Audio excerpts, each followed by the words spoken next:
El enfoque de esta conferencia es el valor de los juicios y el reconocimiento público a los responsables de los crímenes de Estado y las secuelas de nuestra sociedad. Así que bueno, quiero que todos recibamos con un fuerte aplauso a Facundo.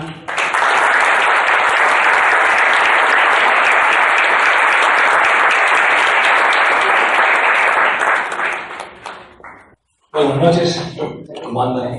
Muchas gracias a la Fundación Universitaria Carlos Paz, gracias Luis por la invitación a participar en este ciclo de conferencias y conversatorios.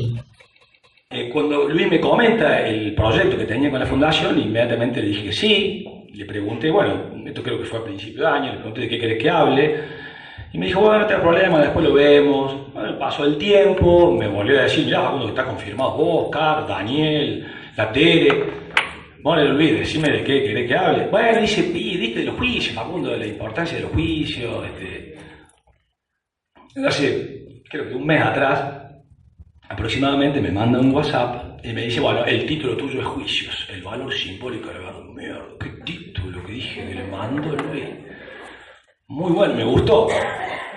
Quédate tranquilo, Luis. Bueno, y si después nos juntamos y vemos la forma que le va a dar, obviamente que eso estuvo bueno porque motivó que tuviéramos una juntada con Carlos. En fin,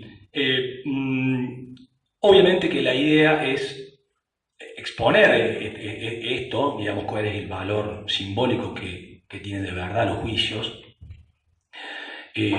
pero tomando fundamentalmente como referencia mi experiencia en la intervención en los juicios.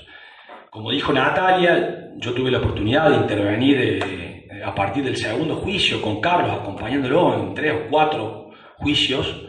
Después Carlos, cuando viaja a Buenos Aires, me quedo a cargo de la Fiscalía y ahí intervengo en los juicios que se fueron haciendo por delitos de lesa humanidad en Córdoba, entre los cuales obviamente se destacó por el volumen, por la envergadura, la media causa de la Perla. Es decir, salvo el primero y el último juicio, he intervenido en todos los juicios por crímenes de lesa humanidad que se han desarrollado en Córdoba, sea como secretario, sea como fiscal.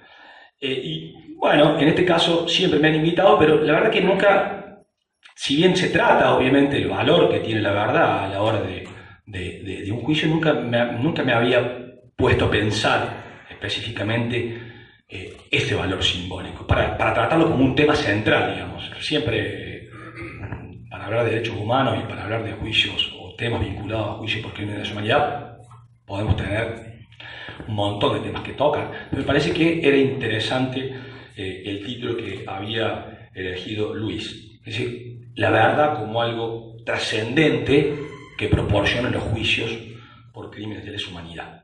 La idea es que yo les expongo un poco cuáles yo creo que son las ideas centrales, obviamente sin descartar que existen otras más, pero elegí esto y no demorarme más de 25 o 30 minutos si es que no empiezo a levantar la vista y hablo como lo estoy haciendo ahora, porque me voy. Por eso traté de hacerme algo para decir que sean 25 o 30 minutos, porque si no se convierte más en conferencia que en conversatorios. Me gustaría que ustedes me escuchen un poco lo que yo pensé y después abramos el debate y la reflexión. Entonces ustedes pueden escucharme y si les queda algo interesante, bueno, bienvenido, pero que tengan una devolución, que reflexionen también sobre este tema o sobre otros temas que les parezcan que pueden estar vinculados con derechos humanos, cultura y sociedad. Fíjense lo amplio que es. Ya entrando al tema, entonces, me parece que lo primero que tenemos que saber es que todo juicio penal busca descubrir la verdad sobre la comisión de un delito. Se trata de establecer si un hecho, calificado como delito, fue cometido por una determinada persona. Esto es central de todo juicio, digamos. Esto significa que hay que reconstruir, y esto lo hace siempre el juez, reconstruye un hecho que ocurrió en el pasado. Y para ello, para hacer esa reconstrucción, se utiliza, yo diría, de manera inconsciente ya, un método racional en la reconstrucción de un hecho pasado. En este sentido, para llevar a cabo eso, advertimos que el método que emplea el juez es un método análogo, ¿no?, a al que emplea aquella ciencia que se especializa en la reconstrucción de hechos pasados, o sea, la historia. Si uno ve los manuales, los metodólogos de la historia suelen dividir este camino, este método de la reconstrucción de hechos pasados en 4 grandes pasos, o en 4 pasos. La heurística, que entiende a el conocimiento general de las fuentes, o sea, qué fuentes son admisibles para probar el hecho. 2, la crítica externa, que refiere a la autenticidad de las fuentes. La crítica interna, que tiene que ver ya con la credibilidad, o sea, si son creíbles sus contenidos, el contenido de las fuentes. Y finalmente la síntesis, como el 4º paso, que es la conclusión de todos los pasos anteriores, encaminados a determinar si se verifica o no esa hipótesis respecto del hecho pasado. El juez, o sea, esto es el método que utiliza la reconstrucción, que utiliza la historia, el historiador. El juez procede exactamente, o de una manera muy similar, en un juicio. Hay pruebas admisibles e inadmisibles, conducentes e inconducentes. En este sentido, si uno tiene que decir, la heurística procesal está perfectamente regulada en los códigos de procedimiento. A la crítica externa, obviamente, está obligado el juez, porque la utilización, digamos, de prueba que no sea legítima viola las garantías del debido proceso y jamás podría conducir a una condena. Y la crítica interna, o sea, la credibilidad del contenido de las pruebas, resulta indispensable si es que se quiere alcanzar una síntesis, ¿no? Una condena. Entonces, en los juicios siempre comparamos las diferentes pruebas, se evalúa quién proporciona ese dato, si pudo conocer el hecho, los conocimientos científicos que tenga, su interés en la causa, en el resultado del juicio, su relación con el ofendido o la relación con el acusado, en fin, etc. Al momento de emitir la sentencia, o sea, lo que sería la síntesis, aquí sí el juez penal tiene un ámbito más reducido que el historiador, pues el historiador puede admitir diversas hipótesis. En cambio, el juez penal, si se encuentra frente a esta situación, debe aplicar a esas conclusiones el beneficio de la duda.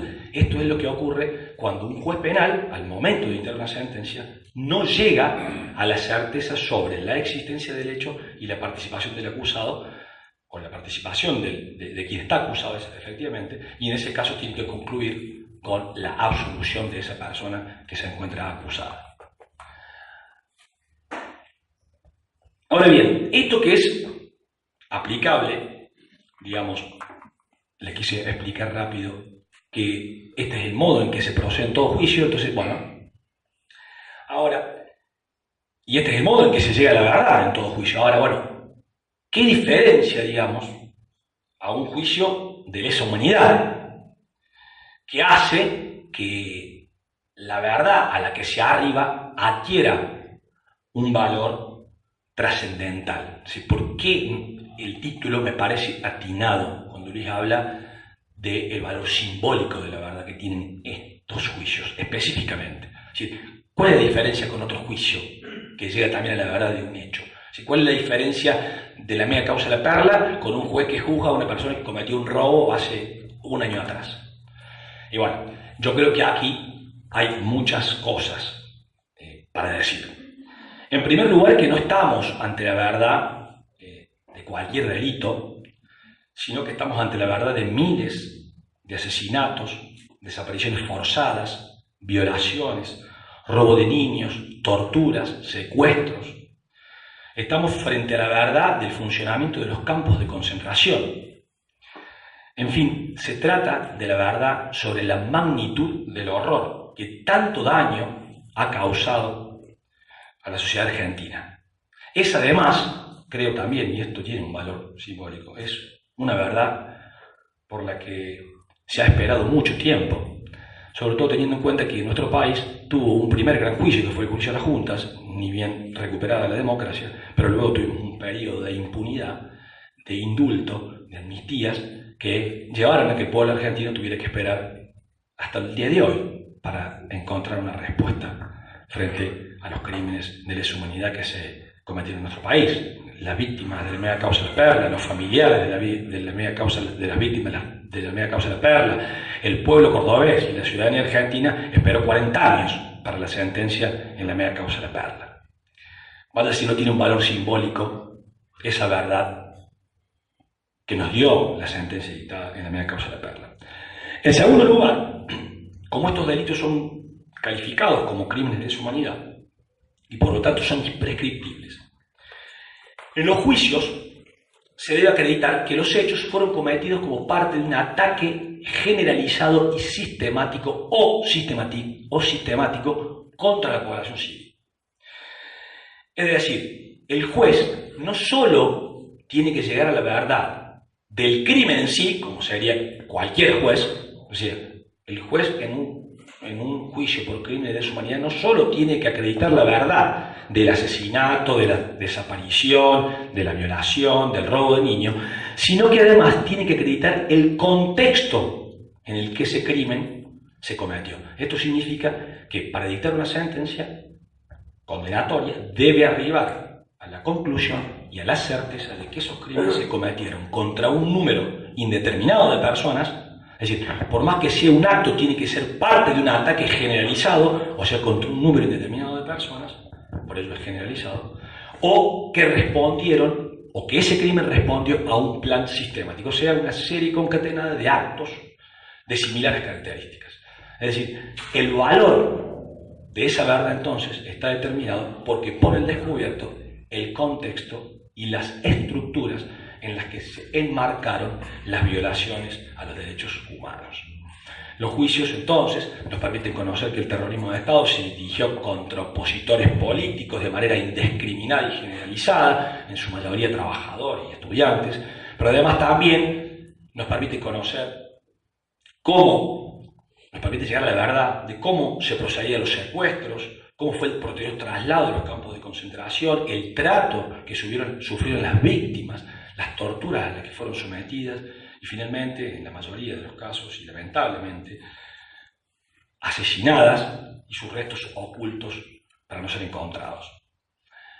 Y aquí es un poco lo que en los juicios se advierte, es este plan sistemático, es decir, cada víctima que viene a declarar describe una situación que puede tener su particularidad, que es similar. Es decir, la forma en la que las víctimas eran secuestradas era similar, la forma en la que las víctimas eran torturadas era similar, el lugar al que las llevaban era el mismo, eran los campos de concentración que estaban en Córdoba, la forma en la que los trasladaban eran similares, es decir, había claramente un plan sistemático y en este sentido, en la mega causa de la Perla, se pudo acreditar que las fuerzas de seguridad, tanto militares como policiales, aplicaron el mismo método que utilizó la escuela francesa en Argelia. Nosotros tuvimos oportunidad incluso de escuchar en el juicio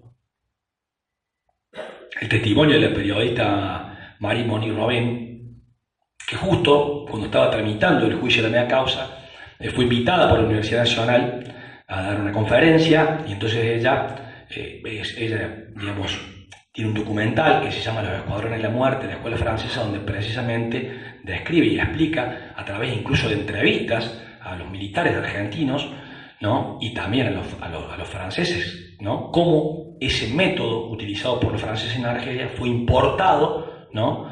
En nuestro país, cómo los veteranos franceses en Argelia que habían intervenido en Argelia vinieron a instruir, ¿no? A los militares argentinos. En tercer lugar, me parece que el valor simbólico de la verdad que proporcionan los juicios está dado porque derribaron, destruyeron, desmoronaron una realidad distorsionada que construyó la dictadura cívico-militar para llevar adelante un plan político, económico, social y cultural. En este sentido, no creo equivocarme si digo que fueron unos adelantados en lo que hoy conocemos como la posverdad.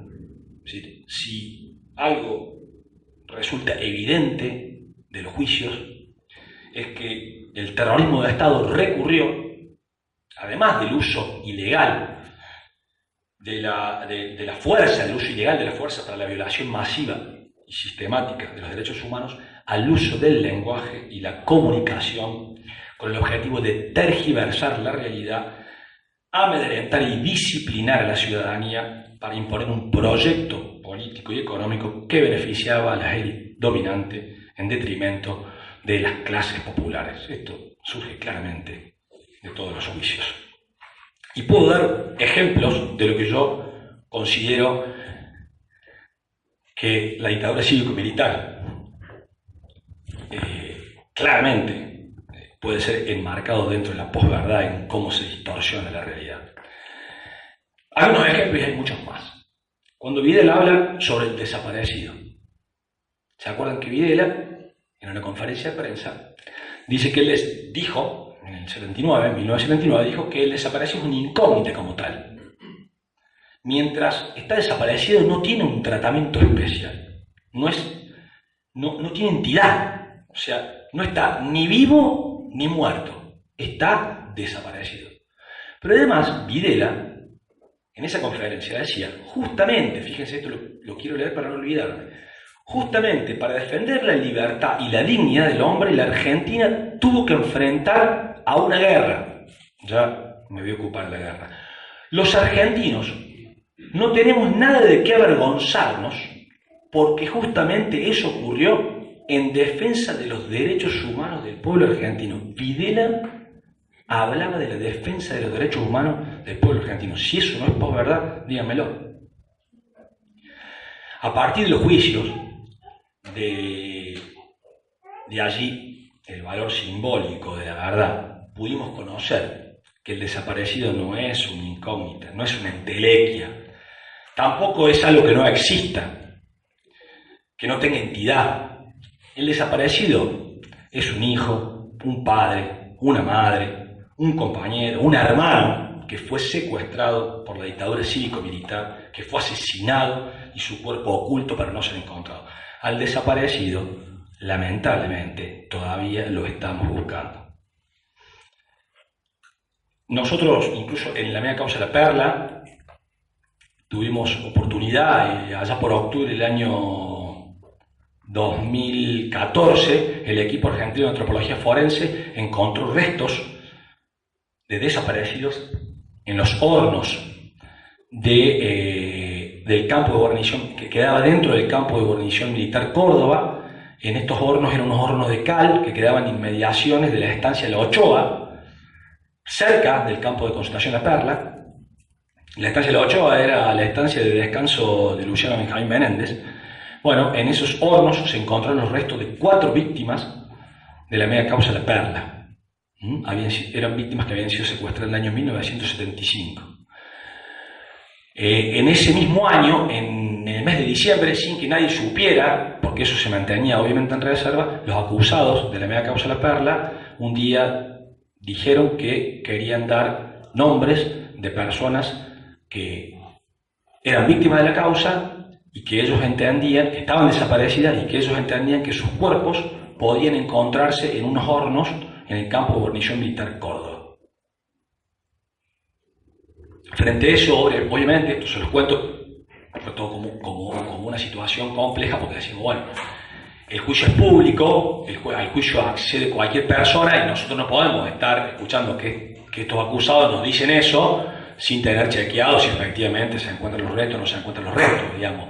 Era complicado para los familiares, en fin, entonces se decidió cerrar el acceso al público del juicio y escuchar para que los acusados nos dijeran quiénes eran esas personas que, según ellos, se podían encontrar en los hornos. Dieron una lista, bueno, dijeron que era un grupo de 4 o 5 acusados, entre ellos me acuerdo Barreiro, Manzanelli, Romero, Herrera, creo que eran ellos 4, que ellos habían, a partir del estudio de la causa, dice, esto lo que estamos diciendo nosotros no lo conocemos por nuestro desempeño en el ejército, esto lo conocemos porque surge de la causa.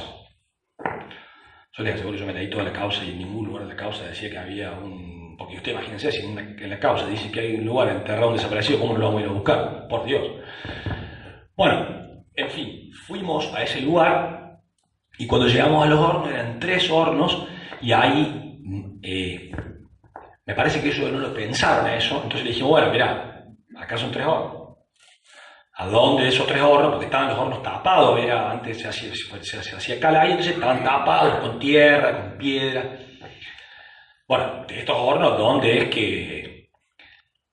Y ahí es como que ahí no lo pensaron a esa pregunta, y Manzanelli, obviamente para mí, una confesión lisa y llana que él sabía muy bien, dice, en este de aquí. Bueno, entonces quedó todo ahí, tenían que buscar los restos. Cuando nosotros fuimos con el equipo argentino de antropología forense, porque el equipo de antropología forense estaba trabajando en el lugar. Y los restos los habían encontrado hace 3 meses y lo sabían solamente 4 personas. O sea, era imposible que los acusados pudieran conocer que en ese lugar se habían encontrado restos. No lo conocía más nadie porque ni siquiera todavía había un análisis de ADN sobre las personas, sobre los restos que se habían encontrado, que eran huesos, ¿no?, que se encontraron en ese horno. Entonces se hizo luego el análisis de ADN y se determinó que eran 4 víctimas de la mega causa. Y aquí vengo de cómo ellos los habían asesinado y sabían dónde estaban. En la lista, ellos habían dado una lista de 16 personas de la causa, entre las cuales se podían encontrar los restos en ese lugar. Y habían dividido en 3 bloques, ¿no? En un bloque me llamó la atención porque abarcaban personas, ponele, del año 76, y en otro bloque había justamente 4 víctimas, como en un segundo bloque, 4 víctimas de diciembre del año 75, que las habían secuestrado justo el mismo día y habían desaparecido justo el mismo día. Y nosotros teníamos por testimonios de que los mismos represores le habían dicho a muchas de las víctimas sobrevivientes que estas 4 víctimas, porque obviamente muchas de las víctimas que eran secuestradas y llevadas a los campos, en algún momento les preguntaban, ¿vos sabés qué pasó con esta persona? ¿Sabés qué pasó? Y como se manejaban por una impunidad terrible, ellos por ahí decían, sí, a esa persona los asesinaron, los secuestraron en el Parque Sarmiento y los asesinaron y están desaparecidos, los han enterrado. Bueno, justamente estas 4 personas del segundo bloque se comprobó luego por el ADN que se trataba de esas personas, de esos restos, o sea que esos restos pertenecían a estas 4 víctimas que fueron encontradas en esos hornos, que luego fueron entregados esos restos a los familiares, ¿no es cierto?, para que finalmente puedan proceder a sepultar a sus seres queridos.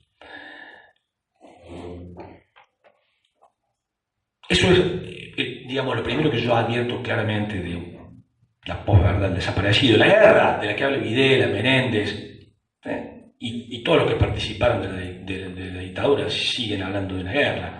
Los juicios han derribado la construcción de que estuvimos en una guerra interna, en una guerra con un enemigo interno, como le quieren llamar, porque no pueden hablar de la guerra convencional porque no aplica ninguna convención de la guerra convencional de la que ellos hablan. Entonces hablan de la guerra sucia, de la guerra interna, para que no tengan ningún encuadre, porque si no, no aplicaron ninguna norma de la guerra, no respetaron absolutamente nada. Los prisioneros de guerra tienen derechos.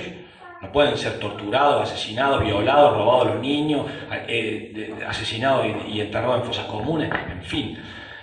Esto ha sido derribado por absolutamente todas las sentencias que se han dictado en nuestro país. Aquí no hubo ninguna guerra, hubo un plan sistemático de violación a los derechos humanos, hubo lícitamente una cacería a opositores políticos. Otra cuestión que me parece que también refleja un poco esta construcción de una realidad distorsionada, recurriendo a la emoción para engañar a la ciudadanía, eran los comunicados oficiales sobre la muerte en enfrentamientos. Es decir, nosotros tuvimos posibilidad, y ahí con Carlos intervinimos, el fiscal en el juicio conocido como el de la UP1, que fue la segunda condena que recibió Videla. Tuvimos ese juicio que el análisis central era que se trataba de víctimas que estaban detenidas a disposición de la justicia, detenidas en una cárcel legal, en la unidad penitenciaria número 1, en la unidad penitenciaria de San Martín, que era la cárcel de Córdoba. Esas víctimas estaban detenidas a disposición de la justicia y eran retiradas por una orden de un juez para ser trasladado o a la policía o a la justicia, y en el trayecto eran salvajemente asesinadas, y eso era presentado ante la opinión pública a través de comunicados como que se trató de enfrentamientos, de intentos de fuga, en donde las fuerzas del orden tuvieron que repeler la agresión y en ese intercambio de disparos terminaron muertos los peligrosos delincuentes subversivos. Nunca hubo un solo herido de los militares. La mayoría de los disparos eran a espaldas, o sea, que estaban corriendo, digamos, no había ningún enfrentamiento.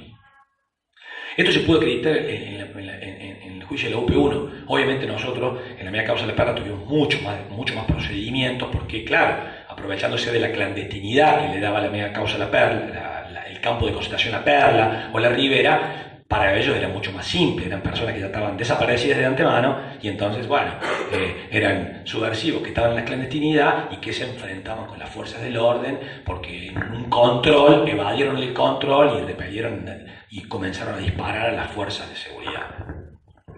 Pero lo llamativo fue que se hiciese con víctimas que estaban a disposición de la justicia. Obviamente que eso después originó y llevó a otro juicio que también intervenimos con Carlos Gonella, en el que se juzgó y se terminó condenando a exfuncionarios judiciales por la complicidad, entre otras cosas, de estos asesinatos, pero también de las torturas que sufrieron las víctimas y que tomaron conocimiento y no investigaron. Yo tengo una opinión clara sobre este mecanismo de manipulación que tenía un doble objetivo. Por un lado, presentar ante la opinión pública el peligro que significaba para la sociedad el accionar subversivo, y por el otro, mostrar a la ciudadanía que el accionar de las Fuerzas Armadas era el medio adecuado para alcanzar la paz social. Fíjense, un combo justo. Toda una farsa que fue descubierta gracias a los juicios.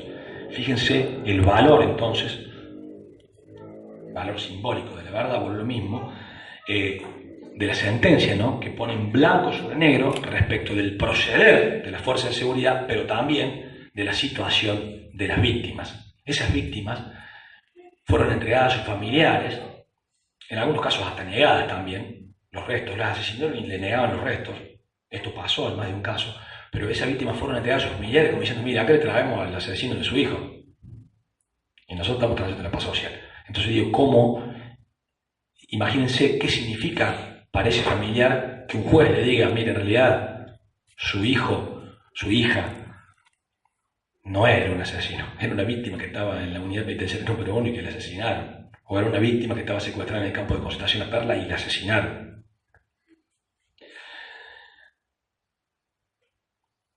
Pensé también en otra cosa, y que no está tan vinculado, o mejor dicho, quizás que fue provocado por la dictadura cívico-militar, pero en el cual también hay que hacer una mea culpa como sociedad, porque me parece que en este tipo de lugares y de debates también tenemos que mirarnos a nosotros mismos y ver en qué también nos podemos equivocar, ¿no?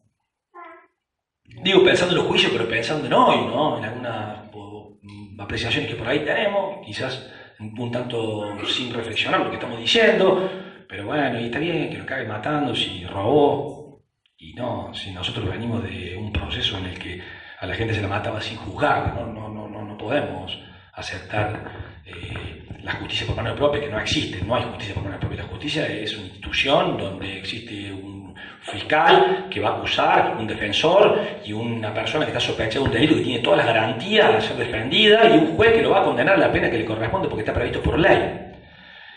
Pero ¿a qué me refiero? Con esto de que también lo pensé para nosotros, es el algo habrán hecho. El algo habrán hecho, me imagino que a todos les suena, me parece que es claramente o por lo menos yo creo que cabría una mea culpa también, ¿no? En gran parte de la sociedad, no digo que toda, pero gran parte de la sociedad, que sea por miedo, capaz que el miedo también es provocado obviamente por el proceder, ¿no? Y por esta función clara de amedrentar a la ciudadanía, pero también en muchos casos por desinterés, porque bueno, como a mí no me tocó, yo no me meto, si nada, mi vecino, ¿qué tiene que ver? Yo no tengo nada que ver con mi vecino, no sé en qué anda, en algo raro anda, algo habrá hecho, por complicidad pasiva también diría. En fin, gran parte de la sociedad repetía una y otra vez, y algo habrán hecho. Y esto no solo, lo cual es más grave incluso, no solo durante la dictadura cívico-militar, sino una vez recuperada la democracia. Y esto resulta inaceptable. Sí, yo creo que uno de los mensajes que nos queda en nuestro juicio, y es lo que acabo de decir, es el respeto a las instituciones democráticas. Los crímenes que se cometen en una sociedad, por más aberrantes que nos parezcan, tienen que ser sometidos a un juicio justo, con las garantías que prevé la Constitución y las leyes. Yo, en mi alegato, cité claramente el testimonio, una de las víctimas, testigos que tuvimos en el juicio, pero que me llamó mucho la atención, porque dijo precisamente esto.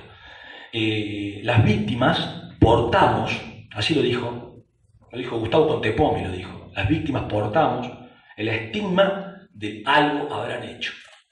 Entonces dice, incluso lo dijo, una vez recuperada la democracia. Entonces resulta, dice, que cuando nos secuestraron era ahí, porque algo habrán hecho.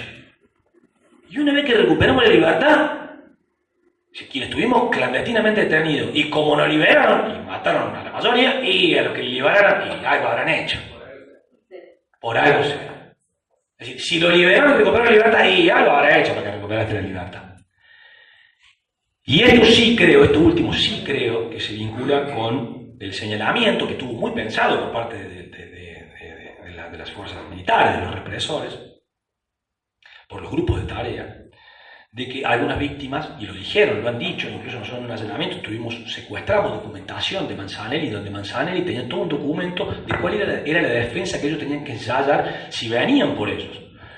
Miren, muchachos, si vienen por nosotros, se lo hago de entre casa, si vienen por nosotros tenemos que decir esto, el campo de la Ribera no tenemos ni idea, no funcionaba antes del golpe, no, después del golpe hay una guerra, todo lo que pasó antes del golpe no, porque un periodo democrático, no sé, no sabemos, después del golpe, La Perla, no, era un lugar de reunión de detenidos, y bueno, y de última, escúcheme, si alguien habla, y fueron nuestros colaboradores, pero así, escrito, Manzanelli ya tenía una defensa.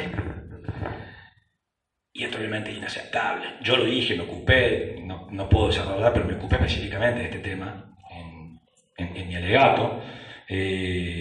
Una persona secuestrada en un campo de concentración, siendo diariamente sometida a salvajes sesiones de tortura, jamás puede ser considerado un cómplice de sus captores, más allá de lo que haga y en el momento en el que lo haga. Porque obviamente, y esto también está acreditado, y lo han dicho las víctimas trataban de soportar la mayor cantidad de tiempo posible la tortura, hasta que en un momento algún dato tenías que dar, no te quedaba otra. ¿Sí? Entonces, achacarle a una víctima, digamos, ese dato que puede proporcionar, que pudo haber proporcionado después de haber soportado picana eléctrica durante 2, 3, 4 días, es inaceptable. Por suerte, la sentencia, vamos nuevamente con ese valor y la importancia, puso las cosas en su lugar. Finalmente, ya para ir terminando, aunque todavía queda un larguito, ya por ir terminando, quiero destacar que ya desde hace tiempo, y esto quería traer un poquito para hablar un poco de cómo lo ven, y luego sí, digamos, pensarlo en términos de nuestro, pero cómo la Corte Interamericana de Derechos Humanos y la Comisión Interamericana de Derechos Humanos ya hace tiempo que sostiene que surge del sistema interamericano de derechos humanos el reconocimiento del derecho a la verdad. Y precisamente, si uno lee los fallos de la Corte y lee también los informes de la Comisión Interamericana, hace referencia a que ese derecho ha surgido como una respuesta frente a la necesidad de esclarecer, investigar, juzgar y en su caso condenar a las graves violaciones a los derechos humanos. Y fundamentalmente, y esto lo dice precisamente, esas graves violaciones cometidas en periodos de tiempo en los que hubo ruptura del orden democrático e institucional. Y entonces refiere que ese derecho a la verdad comprende una doble dimensión. En primer lugar, el derecho de la víctima y sus familiares a conocer toda la verdad con respecto a los hechos que dieron lugar a las graves violaciones de derechos humanos, así como también el derecho a conocer la identidad de quienes participaron de esos crímenes. Ello obviamente tiene como consecuencia que el Estado tiene la obligación, al formar parte del sistema interamericano de derechos humanos, al haber suscrito a la Convención Americana de Derechos Humanos, tiene la obligación de esclarecer, investigar, juzgar y en sus casos condenar a los responsables de los crímenes de lesa humanidad. Pero además tiene otra dimensión, no solamente ese derecho a la víctima y a los familiares de conocer la verdad, sino también a la sociedad en su conjunto, que tiene el irrenunciable derecho de conocer la verdad de lo ocurrido, así como las razones y circunstancias en las que aberrantes delitos llegaron a cometerse a fin de evitar, y así lo dice expresamente, que esos hechos vuelvan a ocurrir en el futuro. Esto es, como yo digo, el proceso de memoria, verdad y justicia mira para atrás pensando en el presente y para el futuro, para que esto no se vuelva a repetir. De allí que la Corte le exige al Estado argentino no solamente investigar y juzgar, sino también dar a publicidad, publicar, divulgar públicamente los resultados de las investigaciones y los procesos judiciales. Por eso me parece a mí que los juicios, al satisfacer ese derecho a la verdad como derivado de una garantía de justicia, constituyen también una forma de reparación, pues significan el reconocimiento de que los hechos existieron y el reconocimiento de que existió una víctima a quien se le causó un daño, pero además que existió un autor de ese daño que no va a quedar impune. Esto adquiere relevancia en tanto significa que el Estado, a través del Poder Judicial, reconoce el sufrimiento de la víctima y en ese reconocimiento le hace ver que no le es indiferente ese daño y que los delitos que se cometieron serán sancionados. De allí, creo yo, claramente, la función reparadora. Si hay algo que aún le queda en los juicios, es que en muchos casos las víctimas y los familiares saben. La víctima sabe que fue secuestrada y sabe que fue llevada a un centro clandestino de detención y que fue torturada. Y los familiares saben, muchos familiares saben que su hijo, que su hermano, que su compañero, que su padre fue secuestrado por la dictadura y que fue sometido a tortura y que fue asesinado y desaparecido. Pero es evidente que esa víctima y ese familiar lo que está esperando es que un juez lo escuche y que finalmente un juez le diga que la institución, Estado representada por el Poder Judicial, le diga que fue una víctima, le diga que la persona que cometió ese daño va a responder y que la sociedad toda sepa que fue una víctima de un crimen de Estado. Eso es evidente en cada uno de los juicios. A cada tanto uno escuchaba cuánto hace que estoy esperando finalmente estar frente a ustedes para poder contarle mi verdad, lo que yo viví. Creo que el reconocimiento de las víctimas del terrorismo de Estado y el castigo a los responsables de esos daños a partir del dictado de una sentencia que lo declara no solo repara, sino que además, y esto ya es Ferenstein que lo van a tener ustedes, influye, yo esto lo he leído de Ferenstein y te lo comparto, influye claramente influye en la construcción de la memoria colectiva. Yo creo que este concepto de Ferenstein es evidente y lo comparto. En definitiva, el valor simbólico de la verdad que se extrae de los juicios se traduce en una reparación social, el reconocimiento a las víctimas y el fin de la impunidad. Muchas gracias.